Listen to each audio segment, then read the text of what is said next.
Hello friends, कसे आहात सगळे? तुमचं माझ्या चॅनेलवर मनापासून खूप खूप स्वागत. आज आपण झटपट पद्धतीने घरच्या घरीच बनवतोय पावभाजी. तुम्हाला कितीही घाई गडबड असेल तरी पडदिशी होणारी आहे अशी ही पावभाजी. तर तुम्ही रेसिपी पूर्णपणे बघा, कुठेही स्किप नका करू. चला तर मग रेसिपीला सुरुवात करूया.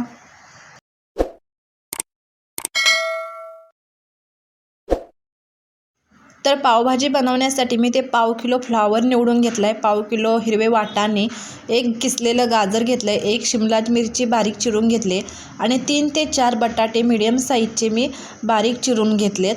आता आपण फोडणी देऊया. त्यासाठी मी गॅसवर कुकर गरम करण्यासाठी ठेवला आहे. तर कुकरमध्ये आता मी साधारण 4 ते 5 चमचे तेल टाकून घेणार आहे. बघू शकताय तेल मी इतपत टाकलेलं आहे, जेणेकरून पावभाजीला छान कट येईल. तेल गरम झाल्यानंतर याच्यामध्ये आपण 8 ते 10 कढीपत्त्याची पाने टाकून घेऊया.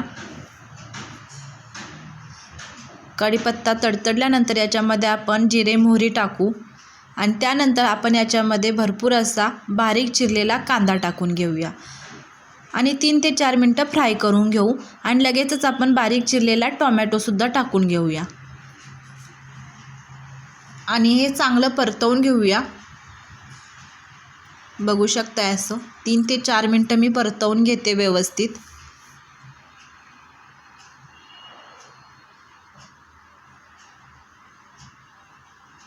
अशी तुम्ही डायरेक्ट कुकरमध्ये पावभाजी एकदा करून नक्की बघा, खूप छान लागते टेस्टला आणि पडदिशी होऊन जाते.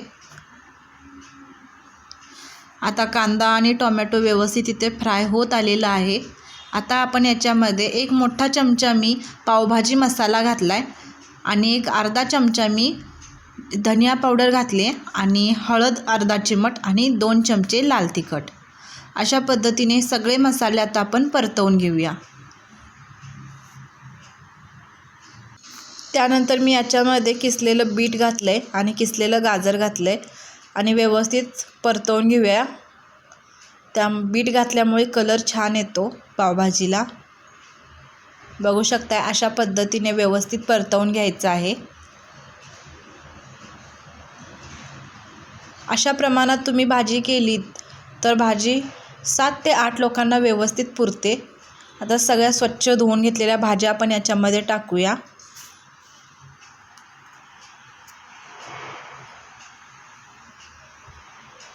बघू शकता आता भाज्यासुद्धा मिक्स करून घेऊया मसाल्यांमध्ये.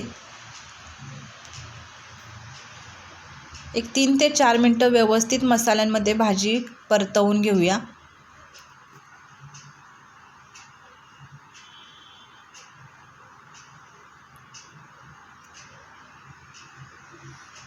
मसाले सगळे भाजीला लागलेत. आता आपण याच्यामध्ये पाणी टाकून घेऊया आणि चवीनुसार मीठ टाकून घेऊ. आता मीठ टाकल्यावर पुन्हा एकदा परतवून घेऊ.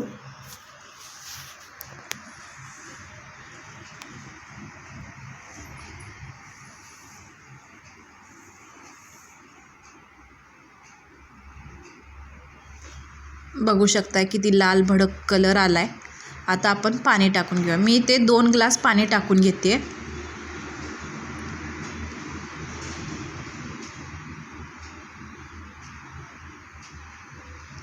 आणि मी त्याच्यानंतर वरतून सुद्धा थोडासा पावभाजी मसाला टाकते, म्हणजे चव खूप छान लागते म्हणून. आता कुकरचं झाकण लावूया आणि मी 4 शिट्टी करून घेणार आहे. याच्या 4 शिट्ट्या झालेल्या आहेत. तुम्ही नंतर बघू शकताय किती छान शिजले. आता आपण हे स्मॅशरच्या सहाय्याने स्मॅश करून घेणार आहोत. झाली की नाही पडदिशी आपली पावभाजी. तर तुम्ही सुद्धा अशी घरी नक्की एकदा ट्राय करून बघा, खूप छान लागते.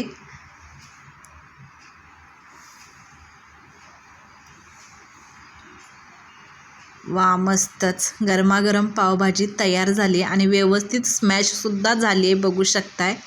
आता आपण कोथिंबीर टाकून घेऊ. आता चला, पावभाजी आहे म्हटल्यावर पाव तर भाजून घेऊया. मी थोडंसं तव्यावर बटर टाकलं आणि अशा पद्धतीने व्यवस्थित क्रिस्पी असे पाव भाजून घेतलेत. तर चला, पावभाजी खायला या सगळ्यांनी.